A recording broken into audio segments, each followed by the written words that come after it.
Hi folks, you're with Tacitus today at your pushback channel, and thank you for joining this audio live stream. In this essay, I'd like to talk about what appears to be, and I don't think there's much dispute now, where the globalists all across the Western world are attempting to transfer all business transactions, anything other than the most menial ones, like a corner store or something. They're trying to move all business transactions to big business, big multinational businesses, where they're working hand in glove with the deep state, with the government, with the globalists to achieve and implement the globalist project, such as bringing out masses of people from the third world on spurious notions that they're skilled employees and so on, and just doing whatever they can to aid and abet the globalist project, pushing LGBTQ, pushing trans, and all that sort of stuff, claiming it was surrounded by misogynist Nazis and the like. But the government purchase and procurement sort of activities are also falling to that category now, as are the purchase and procurement activities of big business. So let's say it's a multi-billion-dollar contract, and the government with taxpayer money awards it to big multinational A. Then multinational A will then use a series of subcontractors. It may also be big multinational firms, by the way, series of subcontractors to do the work. They become sort of the master project managers, if you will, and then divvy up the work. But the work's given out effectively as a gift for being a good pro-globalist, anti-white sort of citizen, rather than quality of work or capacity or ability.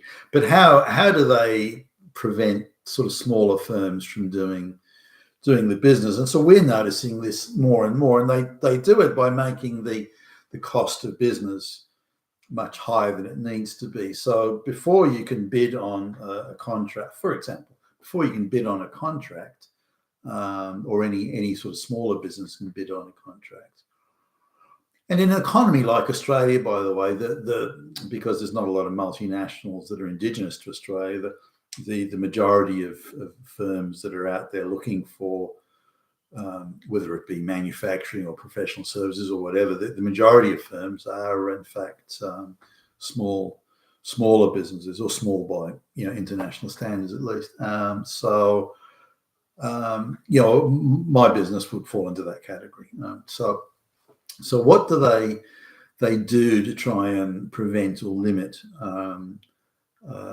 the smaller players from participating in this sort of commercial space, this commercial business space? Well, they do it a number of ways.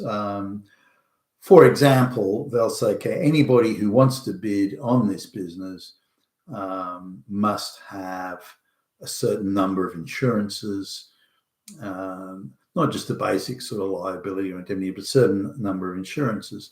So let's suppose the head contract involves, electrical plate welding. I'm picking some at the top of my head here. Electrical plate welding. So they insisted anybody involved in the project must have special insurance for electrical plate welders. Now, it doesn't matter whether you're actually got anything to do with the electric plate welding. That'll be given to a specialist firm, but they just declare that you must have that insurance. I'm giving you a for example here. Now, that happens to be a very expensive insurance. Now, if you're a firm that's in the electroplate welding business, then you would automatically have that insurance anyway as part of business. But if you're not in that area, then you wouldn't have that insurance. You wouldn't need it because you don't employ any electroplate welders and you don't do any electroplate welding. But by just doing this blanket decree, before a business can then bid for even a small subset of the work, they've got to have this $150,000 insurance policy.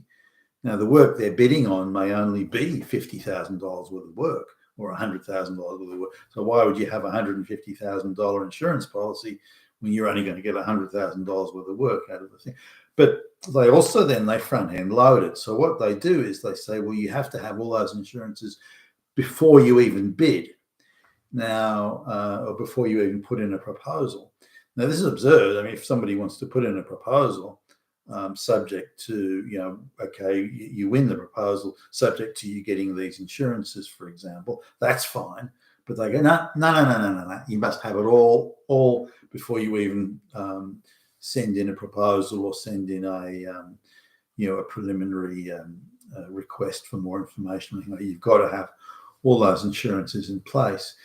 So by doing that, they lock out majority of smaller businesses that would put in a proposal, would put in a bid for subsets of work out of the master contract. Now, by doing that, they can really reduce the amount of bidders to just being a couple of the bigger multinationals that can afford that sort of insurance and can afford all the personnel to be sitting around, filling out forms and that sort of stuff. This is, among the. I mean, there are various ways, but that's another one, or that's one. Another one that they do is they call proposals. The first request proposal missed out certain things. So rather than just do an addendum, we're going to go right back to the beginning and start the whole process again. Very, very bureaucratic. So that means that the bidding process can take 6-9 months. It can take a year just to get one subset of work, because they'll keep stopping it, then going back to the beginning again, rather than just, can you just clarify this point or that point? Now we've been through the hurdy-gurdy on this, meeting after meeting after meeting, the same question having to be answered hundreds of times. Then there's somebody comes out of the woodwork with some obscure policy somewhere. But do you have 3 transgender left-handed people on your staff? Because that's a requirement. And so then you have, you got to do battle with all that sort of nonsense as well. But it's quite clear to me that there's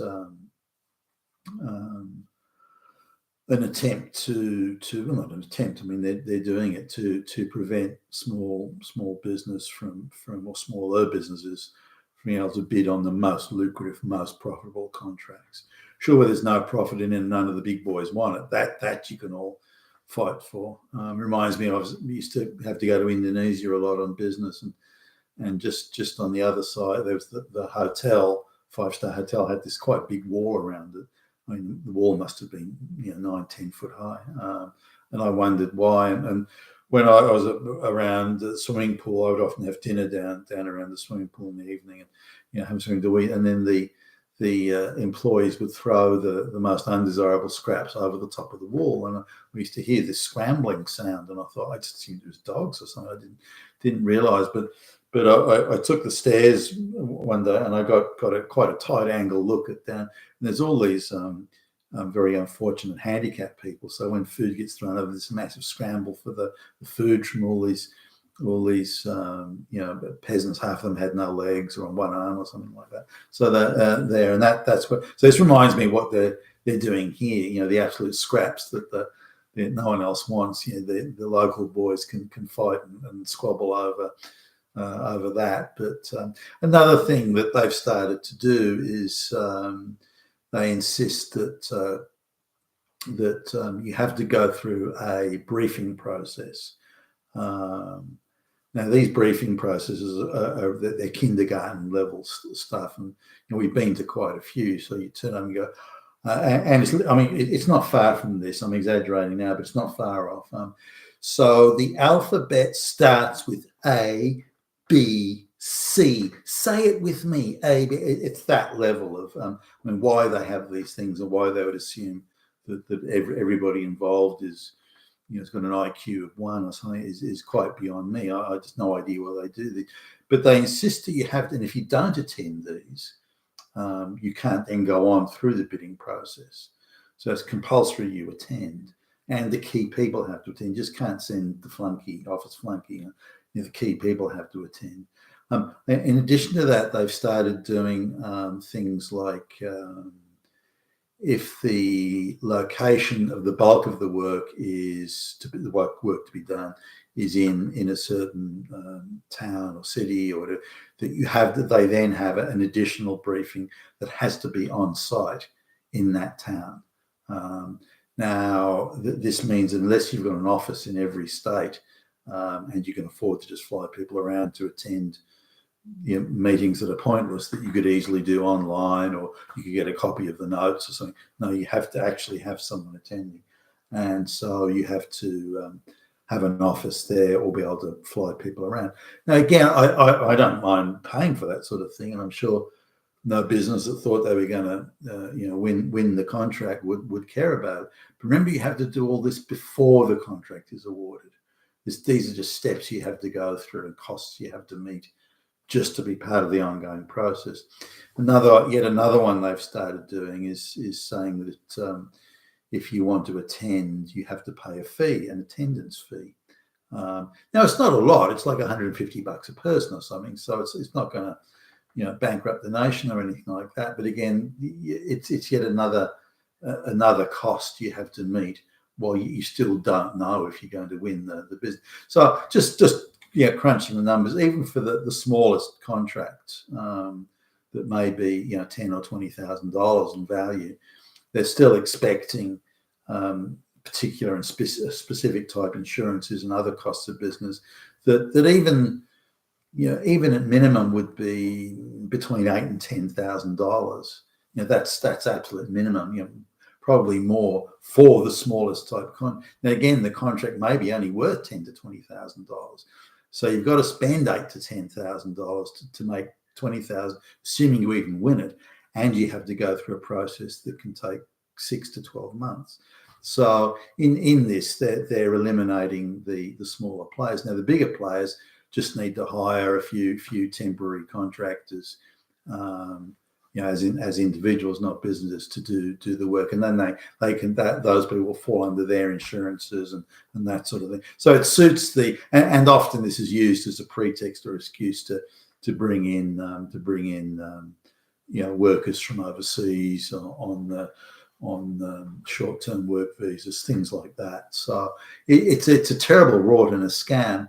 But I just can't believe the government isn't fully complicit in any.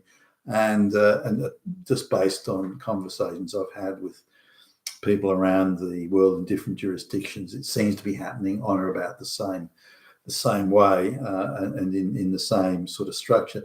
So it's death by 1,000 cuts. No one's saying, well, you can't bid. No one's saying you can't bid or they're preventing you from bidding. But effectively, only globalist approved multinational players are getting the business, and they're then filtering out anybody by using onerous compliance requirements to make sure that the smaller local players don't get the gig. But this is part, as I see it, part of the wider architecture that the globalists are employing. Which was I think evident in COVID, where the small business had to close down, but the big businesses could stay open. I think it's part of that wider program to effectively eradicate the commercial business sector in the West and have all commercial transactions now running through the big multinationals. You've been fantastic today. Your pushback channel. Thank you for listening.